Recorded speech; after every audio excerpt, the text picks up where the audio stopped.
You're listening to the Quint's podcast.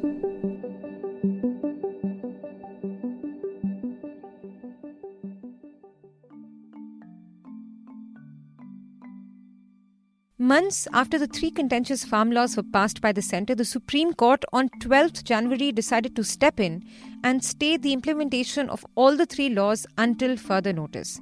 But does this mean it's the end of the ongoing farmers' protest? Not really, because while farmer leaders have welcomed the top court's move, they also plan to continue with their protests.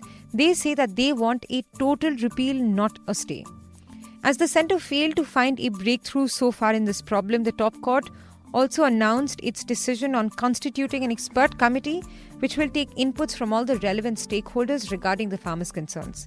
When the bench was informed that farmer unions were unwilling to talk to any committee, CJI Bobde said, quote, persons genuinely interested in solving the problem shall go before the committee, end quote. Now, this development comes just a day after the Supreme Court expressed extreme disappointment with the centre's approach, while some BJP leaders like Haryana Chief Minister Manohar Khattar have welcomed this decision. What do farmers have to say about this order? What does the Supreme Court order say exactly, and what does this development mean for the ongoing protests now? You're tuned in to The Big Story, the podcast where we dissect the headline-making news for you. And I'm your host, Shalpuri. In the last 8 rounds of dialogues with the farmers, the centre has not been willing to offer anything beyond amendments to the 3 new contentious agricultural laws. And the farmers have not agreed to accept anything but a total repeal. And finding no solution to their demands, the thousands and thousands of farmers who've been protesting against the legislations around Delhi borders for almost 1.5 months now have been looking to intensify the protests around 26 January, which is the Republic Day of India, with a parallel parade of their own with their tractors and trolleys. And it is amid this impasse that has been stretching into months now that the Supreme Court decided to step in on 11th January and take matters into its own hands. So let's take a look at what happened at the court and what did the Supreme Court bench say. While hearing a batch of petitions ranging from challenging the validity of the 3 new legislations to seeking the immediate removal of the protests, CJI Bobde especially had some harsh criticism for the centre as he hinted that the Supreme Court would be putting a stay on the laws. He said, quote, if there's some sense of responsibility, you can show this now by saying that there will be no implementation of these laws, end quote. And a day later, as expected, the Supreme Court put a stay on all the 3 laws and along with that, constituted a committee to parley with farmers and find a solution to this problem. But farm union leaders said that even though they welcome the court's orders, they will not be calling off their protests. In a press conference flanked by farmer leaders, Yogendra Yadav, leader of Swaraj Party, who's also been protesting alongside farmers, said that the court may take decisions on law and order, but farmer bodies never filed any petition seeking any kind of mediation from the court. We want these laws repealed. We welcome the stay on the implementation of these laws, but that was not our demand. That's why we'll continue with our protest.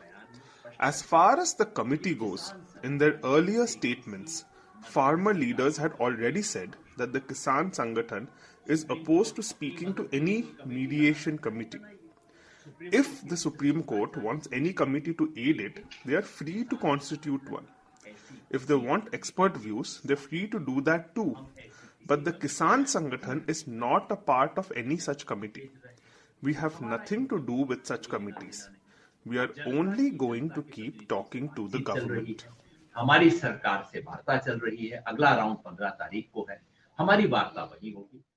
Now, you've heard Mr. Yadav say that the farmers don't want to speak to any committee. So let's talk a little more on this SC appointed committee. Why are farmers opposing it exactly? The court's order says that the representatives of farmer bodies, whether they're participating in protests against the law or not, shall participate in the dialogues with the committee to express their concerns, and that this committee then would have to file a report before the court in 2 months' time.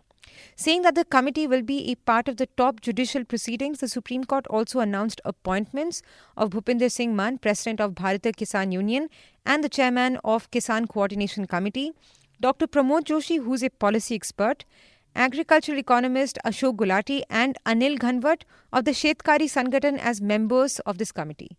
But farmer leaders want to continue talking to the government and the government only.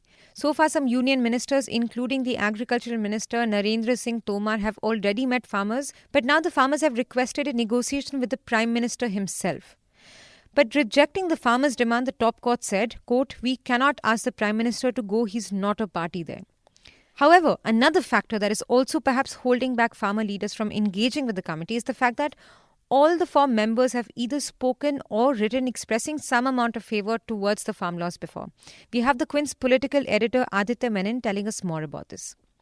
Ashok Gulati, in his article in the Indian Express, had compared the farm laws to the 1991 economic reforms. And he called the farm laws an important step towards getting agriculture markets right. He's consistently been supporting the farm laws at every forum that he has appeared in. Then Bhupinder Singh Maan, even though he's a Kisan Union leader, he heads his own faction of the Bharatiya Kisan Union. He's one of the few farm leaders to have supported these measures. He, his organization, they sent a delegation to meet Agriculture Minister Narendra Singh Tomar and express their support for the new laws. Then Anil Ghanawat, who is from the Maharashtra-based Shetkari Sangathan, has also been opposing the farmers' demand to repeal the laws. Of course, his position is slightly nuanced as he has been supporting that the laws should be stayed and that there should be amendments to address farmers' concerns. Then we have Pramod Kumar Joshi, who had written an article in Financial Express. And this was the time when there were negotiations between the center and the farm unions. And in that article, he had praised the government and said that the government's response has been positive. And in that article, he blamed farmers and said that farmers are changing goalposts. So it's very clear that all four members of the Supreme Court appointed committee have a certain are going into these negotiations with a certain view in favor of the farm laws. I mean, none of these four members reflect the viewpoint of the protesting farmers that the farm laws should be repealed. So it's not surprising that the farm unions are questioning this entire exercise. Another important thing that came up in the course of the hearing was a reference to Khalistanis. Since the beginning of the protest, the government and some top news channels have been arguing that Khalistanis had infiltrated the protest, and although the farmers themselves have rejected these allegations, the Attorney General, while representing the centre, reiterated it again, raising concerns in the court about the potential threats of having a parallel parade on Republic Day. As the farmers have been planning a tractor march on 26 January to lodge their complaint against the farm laws, the centre had also moved the Supreme Court seeking an injunction to restrain any vehicle protest march. In an affidavit filed through the Delhi police, the centre said, quote, "Any disruption or obstruction in the said functions would not only be against the law and order, public interest, but also would be a huge embarrassment for the nation." End quote. This, of course, prompted the Supreme Court to issue a notice on the Delhi police's application. But what does this mean for the farmers' planned protest around Republic Day? That will be left to see in the coming days. But now the 9th round of talks between the farmer leaders and the government is scheduled on 15 January. So stay tuned to the Quint for all developments around the farmer protests. If you like listening to this episode, please subscribe to the Big Story playlist for episodic updates. We're live on Apple, Google Podcast, Spotify, JioSaavn, and most of the other popular podcast streaming platforms. For other podcasts, please log on to the Quint website and check out the podcast section. For any feedback, shoot an email to podcasts@thequint.com.